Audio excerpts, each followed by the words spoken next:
오늘 저와 여러분들에게 주시는 말씀이 그 재창조되는 부르심에 순종한 아브라함, 이런 말씀을 가지고 나누게 됩니다. 재창조되는 부르심. 하나님의 부르심 속에 들어오면 우리 인생은 재창조가 됩니다.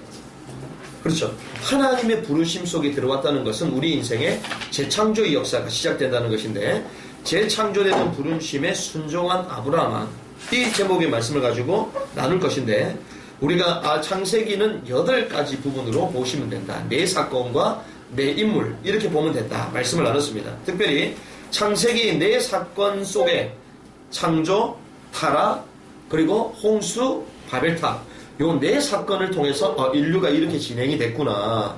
죄로 말미암아 인류가 타락됐고, 그리고 난 이후에 인간이 바벨탑을 쌓고 결국은 무너지구나. 하나님이 그것을 교훈하시는 게 큰 목적은 아니에요. 하나님의 목적은 큰 사건 속에서도 하나님은 언약을 이을 한 사람을 찾으신다는 거예요. 창세기, 창조사건, 이 인류의 모든 것을 다스리라는 아담이라는 인물을 부르셨죠. 그리고 나서 타락했습니다. 타락하고 난 이후에 하나님의 언약을 이을 아벨 부르셨죠. 홍수사건이 터졌습니다. 네피림이 가득해서, 죄가 가득해서 홍수사건이 터졌을 때 하나님은 노아, 그러면서 바벨탑을 인생들을 쌓고 있습니다. 그 가운데서 하나님은 누굴요? 셈, 아브라함을 부르셨다는 것이죠. 그러면서 우리가 아브라함을 통해서, 아브라함은 무엇을 상징하냐면요, 아브라함은 구원의 시작입니다. 여러분들 특별히 아브라함의 말씀을 통하여 나를 구원하신, 나의 구원을 통해서 새롭게 하시는 하나님의 계획을 발견하는 시간이 되길 바라고, 특별히 아브라함을 통하여 언약 가진 이스라엘 민족이 시작이 됩니다. 아브라함과 같은 축복을 우리에게 주셔서 하나님은 우리를 통하여 새로운 민족, 우리를 통하여 새로운 후대, 우리를 통하여 새로운 제자들을 낳기를 원하십니다. 여러분들이 아브라함의 언약을 붙들고 새로운 공동체를 이루어나가는 축복의 시작이 오늘 이 시간에 시작될 줄을 주님의 이름으로 축복합니다. 우리가 오늘 말씀을 보면 기독교는요, 떠남과 분리의 역사입니다. 떠나지 않고 분리되지 않고는 하나님의 역사가 시작이 되지 않는데, 오늘 성경의 말씀을 보면 아브라함의 부르심을 볼 수 있겠습니다. 1절에 보니까 여호와께서 아브라함에 이르시되 너는 너의 고향과 친척과 아버지의 집을 떠나라고 얘기했죠. 그리고 내가 내게 보여줄 땅으로 가라 라고 얘기하십니다. 우리가 성경을 말씀 나눴지만 이 아브라함은요, 언약의 계보를 보면 셈 족속의 10대에 걸쳐서 아브라함 인물이 나옵니다. 그런데 이 아브라함은요, 11장 27절의 말씀 보면 아버지가 누구세요? 데라죠. 데라의 세 자녀가 있는데 아브람과 나홀과 하란을 낳았다. 이 세 자녀가 나옵니다. 그런데 하나님이 아브람을 부르셨는데 어떨 때 부르셨는가, 이것이 중요하겠죠. 어떤 상황 때 하나님이 불러주셨느냐. 11장 31절의 말씀 보면 데라가 그 아들 아브람과 하란의 아들인 그의 손자 롯과 그의 며느리 아브람의 사례를 데리고 갈대아인의 우르를 떠나. 자, 갈대아 우르에서 떠나. 갈대아 우르에 있을 때 하나님은 아브람을 부르셨습니다. 이 갈대아 우르는요, 우리가 지난주에 말씀을 나눴던 바벨탑, 지구라트, 인류의 최고의 기술 문명이 뛰어난 도시, 그 도시가 갈대아 우르입니다. 그 땅은 아주 비옥한 도시였지만 죄악으로 가득 찼고 쾌락으로 가득 찬 도시였죠. 쉽게 얘기하면 우상국가였어요. 하나님께서는요, 우상국가에서 아브라함을 건지십니다. 우리가 한때 번창했으나 후진국으로 전락했던 국가들이 있죠. 특별히 남미나 이런 나라가 보면요, 제가 그 고양시 저쪽에 가면요, 중남미 박물관이 있습니다. 이 남미가 옛날에 화려했던 그 민족 아닙니까? 근데 지금은요, 얼마나 못 사는지 북한보다 조금 잘 살아요. 살기가 그렇게 힘든 나라가 남미, 중남미 이런 지역들인데요. 그런데 자세히 가보면요, 거기에요, 문화재 같은 것들이 너무 많습니다. 문화 유물들이 너무 많아요. 근데 그 모든 그 유물들이요, 전부 다 우상들이에요. 우상. 신기한 것들이 너무 많아요. 아기자기한 것들이 너무 많아요.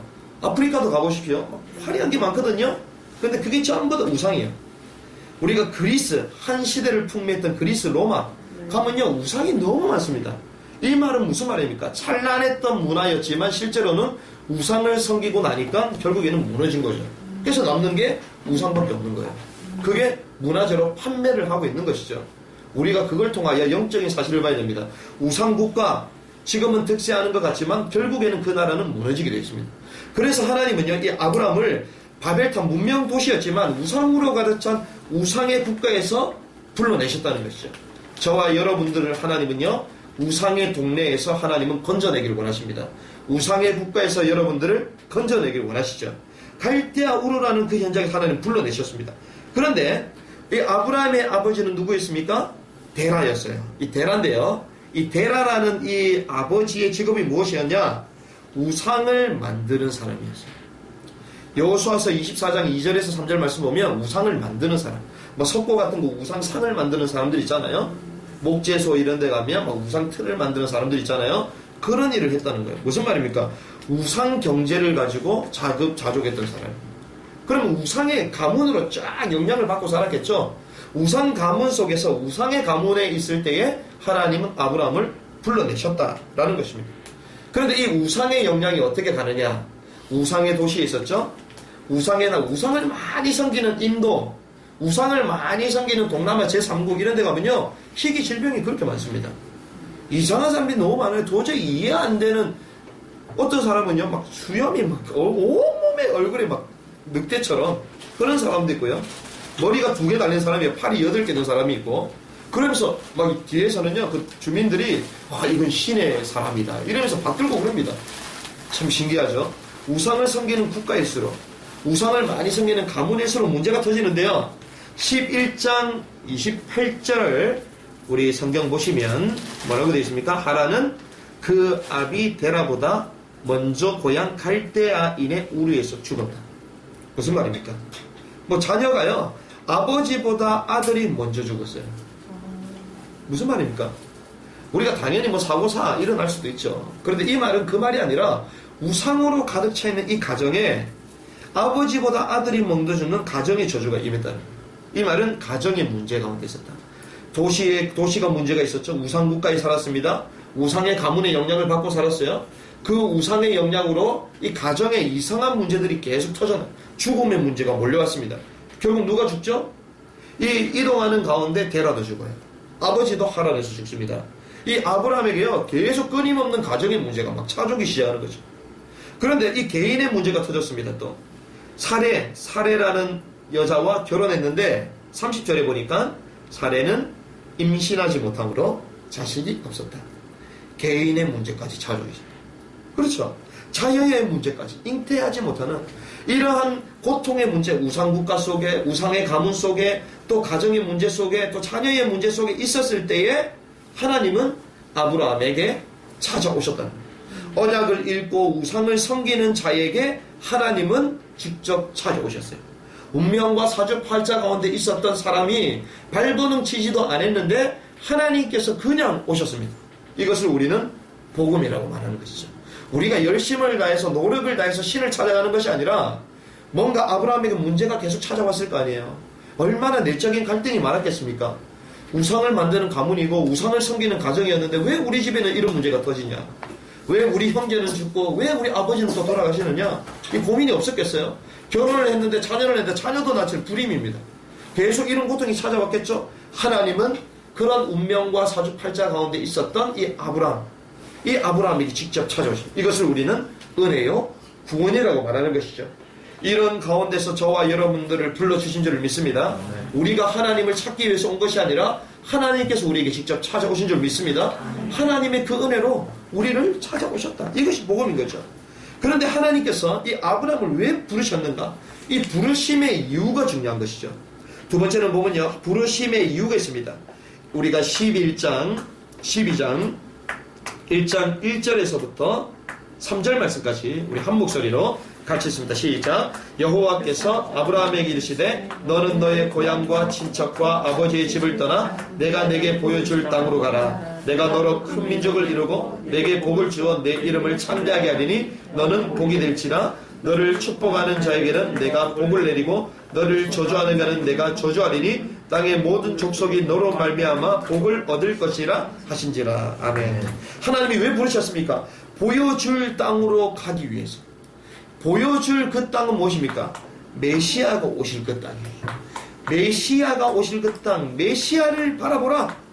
메시아를 바라보면 너에게 찾아오는 우상, 가정에 찾아오는 저주와 운명의 권세를 완전히 꺾을 수 있다. 그래서 하나님께서 메시아가 오실 그 땅으로 가라 이렇게 말씀합니다. 사단의 권세를 멸하실 왕으로 오셨다. 요한일서 3장 8절에 보면 정복하는 존재로 우리를 회복시키신다. 죄와 저주와 사망을 피하시는 제사장으로 오셨다. 로마서 8장 2절에 보니까 죄와 사망의 법에서 우리를 완전 해방, 이 그리스도를 믿으면요 자유케 되어지는 것입니다. 인생의 방황의 끝을 내는 선지자로 내가 곧 길이요 진리요 생명이다. 하나님을 만남으로 참된 행복을 찾는 그 축복 속으로 들어와라. 메시아가 오실 그 땅, 그리스도가 오실 그 땅, 그리스도의 언약을 붙잡아라. 이 부르심의 이유, 이것만이 너의 가정과 너 개인과 이 국가와 사회에 찾아오는 재앙을 꺾을 수 있기 때문에, 그 문제에서 완전 해방받을 수 있기 때문에 메시아가 오시겠다. 그리스도를 붙잡아라. 이래서 하나님은 불러주셨다는 것이죠. 두 번째는요, 2절의 말씀 보니까 큰 민족을 이룰 것이다. 너를 통하여 언약의 후손을 낳게 할 것이다. 분명히 불임이었잖아요. 분명히 자녀를 낳지 못했습니다. 그래서 단순히 아이 잘 낳고 산다 이것이 아니라 너를 통하여 언약의 백성들, 너를 통하여 언약의 명문가가 될 수 있도록 해주실 것이다. 저와 여러분들을 통하여 언약이 이어지는 명문가의 축복을 누리는 귀중한 그 응답이 시작될 줄을 주님의 축복합니다. 언약의 후손으로 언약을 이을 명문가로 우리를 불러주셨다. 우리를 통하여 제자들이 계속 일어난다는 것입니다. 우리를 통하여 우리 주위에 생명 얻을 사람들이, 구원 얻을 사람들이 계속 넘쳐난다는 것이에요. 그리고 이전에 뭐라고? 복을 주어. 복을 주어. 옛날 성경은 보면요, 너는 복이 될지라가 아니라 너는 복이다 이렇게 얘기합니다. 복의 근원이다. 복 자체다 이렇게 얘기하는 거예요. 그런데 이 복은 어디서 오는 것입니까? 우리가 말하는 이 복은요, 영어로 블레싱 아닙니까? 블레스, 여기서 나온 거잖아요. 근데 이 블레스, 이 복의 어원은요, 블루드에서 나온 거예요. 블루드는 B-L-O-D, 피를 얘기하는 거잖아요. 자, 복은 어디서 오느냐? 피에서부터 시작돼요. 무슨 말이죠? 예수 그리스도의 보혈에서부터 참된 복이 시작된다 이 말이죠. 예수 그리스도의 언약으로 말미암아 영적인 신분이 바뀌는 축복을 허락하실 것이고, 우리 인생의 모든 육신적인 참된 복도 너에게 주실 것이다. 저와 여러분들의 영육 간에 복을 받는 귀중한 축복이 있기를 주님의 이름으로 축복합니다. 복을 주어. 그러면서 이름을 창대케 하리라. 아브라함의 이름을 창대케 하신다. 명성을 얻게 하신다. 왜 그렇습니까? 아브라함을 통하여 예수 그리스도가 나시거든요. 예수 그리스도가 나시니까 이 예수 그리스도는 육신의 혈통 누굴 통하여 왔느냐 계속 알아보니까 아브라함이잖아요. 그러니까요, 자기를 통해서 그리스도가 나시고 그리스도를 통하여 자기 이름이 계속 창대케 되어지는 것입니다. 저와 여러분들을 통하여 생명운동이 일어나면요, 그 생명의 복음을 받은 사람이 나중에 누굴 기억합니까? 여러분들을 기억하는 거예요. 그렇죠? 여러분들이 생명의 복음을 전했는데 생명 얻은 사람이 하나님 앞에 또 사람들 앞에 누굴 통하여 예수 믿었냐? 아, 누굴 통하여 예수 믿었다. 우리 지모세 형제를 통하여 내가 예수를 믿었다. 운정자매를 통하여 내가 예수를 믿었다. 우리의 이름이 확장되는 것입니다. 창답게 될 것이다. 3절의 말씀 보니까요, 너로 말미암아 너를 축복하는 자에게 내가 복을 내리고 너를 저주하는 자에게 내가 저주 내리고 땅의 모든 족속이 너로 말미암아. 무슨 말입니까? 너로 말미암아 모든 축복이 나오고 너로 말미암아 모든 저주가 나온다. 대표적인 축복을 주신다는 것이죠. 모든 인류의 저주를 끊는 메시아의 이 복음을 전달할 사람으로 너를 불러주셨다. 그래서 여기에 이 아브라함의 축복은요, 근원적인 축복입니다. 복의 근원되는 축복. 그리고 대표적인 축복이요, 대표적으로 하나님이 아브라함을 부르셨잖아요. 시대적인 축복입니다. 너를 통하여 큰 민족을 이룰 것이다. 그리고 기념비적인 축복, 창대케 될 것이다. 불가항력적인 축복, 너를 저주하는 사람 내가 저주할 것이다. 막을 수 없는 하나님의 축복이 임한다는 것이죠. 자, 이런 부르심의 이유 속에서 이 부르심에 반응하는 아브라함의 모습을 볼 수가 있습니다. 1절의 말씀 보면 이렇게 얘기하죠. 내가 보여줄 땅으로 가라 했을 때에 어떻게 합니까? 가죠. 그런데 보여줄 땅, 보여준 땅이 아니라 보여줄 땅이다. 이렇게 합니다. 우리 신앙생활은요, 보이지 않는 곳을 가는 거예요. 우리가 보이는 것은 믿음이 아니죠. 아니 하나님 보이시다는데 어떻게 믿냐? 당연히 안 보이지. 우상은 눈에 보입니다. 그런데 우상은요 눈에 보인다는 그 말은 우상에 갇혀 있다는 거잖아요. 그렇죠? 하나님은요 편재하십니다. 무소부재하십니다. 하나님은요 눈에 보이시지 아니하시지만 또 안 계신 곳이 안 계시는 분이에요. 그렇죠? 여기도 계시고 저기도 계십니다. 우리가 여기서 기도하고 예배드리고 있는 이 현장에도 계시지만 북한의 지하교회 성도들이 예배드린 그 자리에도 계시고 미국에도 계시고 그렇죠? 그게 하나님이시죠. 그런데요 보이지 않는 곳으로 가라. 이 당시에 갈대아 우르는 어마어마한 대도시였잖아요. 그런데 어디로 가라? 내가 지시할 땅. 그 땅은요 미제의 도시입니다. 우리가요 뭔가 인생에 좀 성공을 하기 위해서 우리가 결단을 했다. 그럼 어디로 갑니까? 큰 물에 가서 놀려고 하잖아요. 사람은 나면 서울로 가야 되고 마른 나면 제주도로 가야 된다. 뭐 이런 얘기 하듯이 우리가 대부분 서울로 오잖아요. 또 서울에서 이제는 아메리카 드림을 꿈꾸고 미국으로 가는 거 아닙니까? 우리 인생의 성공의 여정은 그렇게 가는 것이거든요. 그런데 아브라함은 어떻게 합니까? 반대로 가요. 신기하죠? 우리는 성공을 향해 달려가야 되는데 더 화려한 것으로, 더 돈이 많은 것으로, 더 배경이 되는 것으로 가야 되는데 하나님은요 내가 지시할 땅으로 가라. 이것이 우리 신앙생활입니다. 보이지 아니하는 것. 하지만 하나님께서 인도하시는 가장 정확한 곳, 그곳으로 가라. 특별히 보면 본토를 떠나라, 지역을 떠나라, 친척을 떠나라. 친척, 이 사회에는 친척이 없으면 일을 못하는 연대사회이기 때문에 집을 떠나라. 혈연이 없으면 죽은 것 같은 것이거든요. 떠나라고 합니다. 어떤 신학자는 이렇게 갑니다. 이 아브라함이 삼중 포기함이 삼중의 언약을 회복하게 된다. 자, 세 가지를 포기했잖아요. 본토와 친척과 집을 떠나버렸습니다. 이 세 가지를 포기했어요. 그러니까요 하나님은 삼중 언약을 회복시켜요. 땅을 얻게 하시죠. 후손을 얻게 하시죠. 복을 받게 하시죠. 하나님의 이런 숨은 계획이 있다는 것이죠. 자, 하나님이 떠나라고 했을 때 그렇다고 무작정 떠나야 됩니까? 그렇지 않죠. 여기 중요한 것이 나옵니다. 4절의 말씀 보면 이에 아브라함이 여호와의 말씀을 쫓아갔고, 우리가 순종하고 우리가 움직임의 기준이 무엇입니까? 여호와의 말씀을 쫓아가고. 하나님이 그냥 가라는 게 아닙니까? 하나님은 분명히 우리가 말씀을 주십니다. 이 말씀을 붙들고 쫓아가라. 히브리서 11장 8절의 말씀 보면 이 아브라함이 떠날 때에 갈 바를 알지 못하고 떠났다고 해요. 자기 계획이 전혀 없었어요. 어디에 가야 될지도 몰라. 우리가 그렇게 가면 무조건 100점 100패잖아요. 계획도 안 세우고 우리는 목적이 이끄는 삶을 살아야 되는데 세상 사람도 그렇게 얘기하잖아요. 목적이 이끄면서 목표를 선명하게 두고 자기가 가지고 있는 목표보다 더 큰 목표를 가지고 이렇게 살아가야 된다. 그래야지 내가 도달하지 못한다 하더라도 내가 어느 정도의 성공의 위치에 갈 수 있다. 세상은 그렇게 가르치거든요. 그런데 성경 뭐라고 합니까? 여호와의 말씀을 쫓아가라. 갈 바를 알지 못한다 할지라도 말씀을 쫓아가라. 이 아브라함이 떠날 때의 나이가 몇 세입니까? 75세예요. 75세에 떠나갈 수 있겠습니까? 우리는 지금 젊잖아요. 우리 75세 되신 분이 없잖아요. 그럼 여러분들은 말씀 쫓아가지고 도전할 수 있는 충분한 나이가 되는 것이죠. 75세 한계가 있는 나이입니다. 그런데 여호와의 말씀이 내게 딱 들어오니까 한계가 없어져 버려요. 그렇죠? 그리고 재미난 사실, 모든 가족을 데리고 합니다. 이거는요 말도 안 되는 말이에요. 그렇잖아요. 자기 혼자 갈 때도 이게 성공할지 미지수인데 가족을 다 데려갑니다. 이 말은 무슨 말입니까? 인생에 올인을 했다. 그렇죠? 자기 인생의 모든 것을 올인하고 어디에? 하나님의 말씀에. 하나님의 말씀에 올인하는 인생 되시길 바랍니다. 하나님의 절대적인 말씀에 즉각 순종하고 절대 헌신하는 믿음의 용장들이 되시기를 주님의 이름으로 축복합니다. 특별히 여호와의 말씀을 쫓아갔다. 그런데 이 말씀을 쫓아갔는데 실전의 말씀 보니까 여호와의 말씀을 쫓아서 쭉쭉쭉 가다가 세겜 땅에 도착했습니다. 이 세겜 땅에서요 무엇을 쌓습니까? 제단을 쌓았다 얘기합니다. 이 제단을 쌓았다 이렇게 얘기하는데요. 갈대아 우르에서는 누굴 섬겼습니까? 우상을 섬겼어요.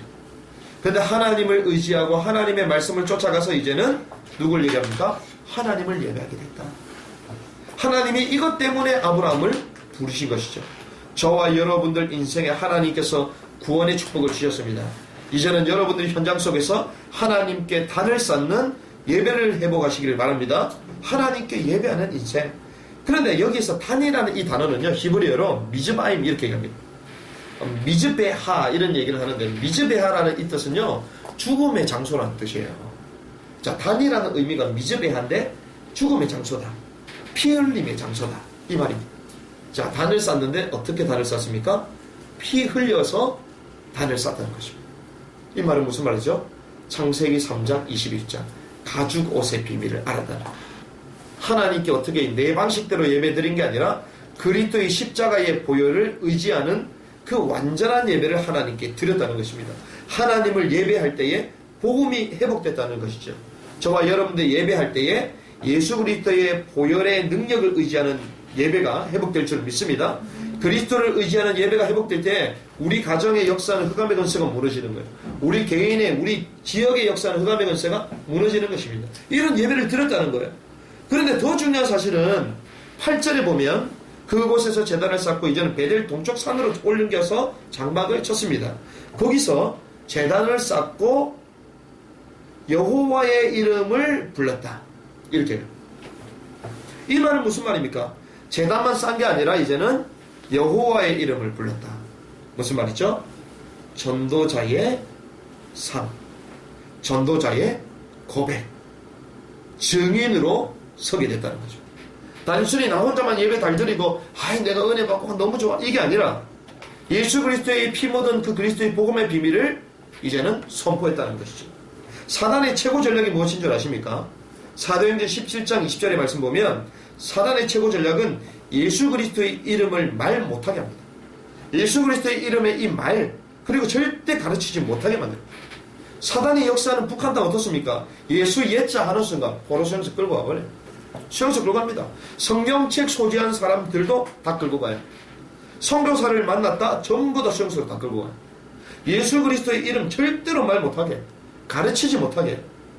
그런데 그래도 북한 지하교회는 예수 믿는 사람들이 다 숨어 있습니다. 조금 있으면 성탄절이죠. 성탄절 그들은 어디 가서 예배드리냐면요, 산에 육부 능선에서 만나자. 육부 능선에 가. 거기서 예배드려요. 신기하죠. 하나님은요, 어느 시대마다 어느 사건마다 하나님을 예배하고 전도하는 전도자들을 다 남기신다는 것입니다. 그것을 우리는 렘넌트라고 말하죠. 베델 동쪽 산 장막에서 하나님께 예배하고 또 여호와의 이름을 부르는 전도자의 삶을 회복했다. 저와 여러분들 통하여 예배하는 예배자의 삶, 저와 여러분 통해 현장을 살리는 전도자의 삶이 분명히 회복되게 하실 것입니다. 오늘 이 재창조되는 부르심에 순종한 아브라함의 이 말씀 제목을 통해서 우리가 마지막으로 결론을 붙잡아야 될 것이 있습니다. 하나님이 부르시는 그 순간 아브라함의 인생은 재창조가 되었습니다. 저와 여러분들을 하나님께서 복음 속으로 부르는 순간 우리 인생은 재창조가 되었습니다. 그렇죠? 고린도서 5장 17절 뭐라고 합니까? 그리스도 예수 안에 있기만 하면 이제는 새로운 피조물이다. 이전 것은 지나갔으니 보라 새 것이 되었도다. 저와 여러분은 재창조가 되었습니다. 자, 이미 재창조가 되었는데 우리에게 끊임없이 쫓아오는 것들이 있어요. 우상의 세력들, 저주의 세력들, 운명의 이 여운들이 계속 우리 삶을 막 찾아옵니다. 여기서 벗어나는 길이 무엇입니까? 아브라함이 어떻게 했죠? 하나님의 말씀에 즉각 순종한 것입니다. 하나님의 그냥 말씀을 듣는다고 되지 않아요. 하나님의 말씀을 붙잡고 말씀 인도를 싹 받아야 됩니다. 말씀에 즉각 순종할 때에 우상과 저주와 운명의 권세가 꺾인다는 것입니다. 만약에 아브라함이 하나님의 음성을 들었어요. 복음을 들었습니다. 그런데 만약에 갈대아 우르에 있었으면 어떻게 되겠습니까? 갈대아 우르에 그대로 살았으면 어떻게 될까요? 자기도 모르게 바벨탑을 쌓을 것이고 그 동네 자체가 우상 경제이기 때문에 우상을 만드는 일을 할 수밖에 없는 거잖아요. 하나님은 아브라함에게 말씀을 주시고 이 아브라함은 즉각 순종했다. 그래서 하나님의 말씀을 듣는 것이 중요합니다. 하나님의 말씀을 들었다면 이제는 묵상하는 것이 중요하죠. 하나님의 말씀을 묵상하면 이제는 우리 삶에 각인이 되어집니다. 각인이 되어지면 우리도 모르게 우리 체질이요 말씀 순종의 체질이 돼요. 그렇게 되면 우리도 모르게 말씀 성취의 삶을 살고 있게 됩니다. 이것이 말씀의 능력입니다. 말씀에 즉각 순종하라. 두 번째는 복음을 회복해야 되겠다. 이 말씀에 즉각 순종하고 이제는 복음을 회복하는 인생으로 달려가야 되겠다. 이 아브라함이 복음을 회복하는 인생이 되잖아요. 어떤 인생입니까? 전도자의 삶으로 인도받았죠. 이것을 우리는 참된 성공이다. 아브라함의 참된 성공의 여정 속으로 가는 것입니다. 여기에 집중하는 것입니다. 복음을 향하여 쫓아갔던, 메시아가 오실 그 땅을 향하여 쫓아갔던 아브라함, 여기에 집중하는 것입니다. 여기에 올인하는 것입니다. 그래서 우리가 내년부터 집중의 시간표를 하나님 주실 것이다 말씀을 나눴잖아요. 하나님 우리 인생 우리 힘으로 되지 않는데 이미 재창조된 신분을 주셨지만 이 축복을 누리지 못하잖아요. 그래서 마가다락방에 120명의 성도들이 모여서 오로지 기도에 힘썼을 때에 하나님께서는 집중했을 때에 성령의 역사가 일어났던 것처럼 우리 삶이 복음에 집중할 때에 성령의 역사가 일어난다는 거예요. 여기에 집중하자. 여기에 올인하자. 그렇게 할 때에 성령 인도를 받게 돼요. 우리는 순간순간 우리 계획, 우리 경험, 우리의 모든 사람들 관계 이런 것들을 이용해서 중요한 인생을 살아가고자 하잖아요. 아닙니다. 성령의 인도를 받게 되는 것이죠. 자, 그래서 우리를 복의 근원으로 삼으셨다. 이 축복을 이어가기 위해서 우리를 복의 근원으로 삼으셨습니다. 이것을 우리는 영적 서밋. 처음부터 우리를 하나님의 자녀로 영적 서밋으로 불러주셨다. 그래서 우리가 복음에 집중하는 것은 당연한 것이고 하나님의 말씀에 순종하는 것은 당연한 것이죠. 그래서 우리 삶의 우상, 저주, 운명 벗어나고 인간적인 방법을 향하여 바벨탑을 쌓는 게 아니라 하나님이 원하시는 복음을 전하는 전도자의 삶, 복음을 누리는 전도자의 삶. 그래서 우리는 사실은 사랑받기 위해 태어난 사람이기도 하지만 실제로는요 사랑을 주기 위해서 태어난 사람들이에요. 우리가 세상 사람들은요 복을 받아라 얘기하잖아요. 새해 복 많이 받으세요 이러잖아요. 우리는요 이미 사실 복을 다 받았습니다. 우리는 어떤 사람요? 복을 누리고 전달하는 사람이죠. 복을 받기 위한 인생이 아니라 누리고 전달하는 인생이다. 아브라함을 하나님 부르시는 순간부터 재창조되는 인생으로 우리를 불러주셨다. 하나님의 말씀에 순종하고 비록 보이지 않지만 메시아가 오실 그 땅 복음에 집중할 때 하나님은 우리 삶을 전도자의 삶으로 인도해 가신다는 것입니다. 오늘 주셨던 말씀을 붙들고 하나님 이번 한 주간 재창조되는 부르심에 순종하는 아브라함 같은 인생을 살아가게 하여 주시옵소서. 나를 통하여 하나님을 예배하는 제단이 현장마다 일어나게 하시고 나를 통하여 여호와의 이름을 부르는 사람들, 전도자들이 일어나서 현장을 바꾸고 갈대아 우르 같은 그 바벨탑의 도시에서 완전 벗어나는 축복된 주역으로 우리를 인도하여 주시옵소서. 그 언약을 붙들고 승리하는 한 주간이 되시기를 주님의 이름으로 축복합니다.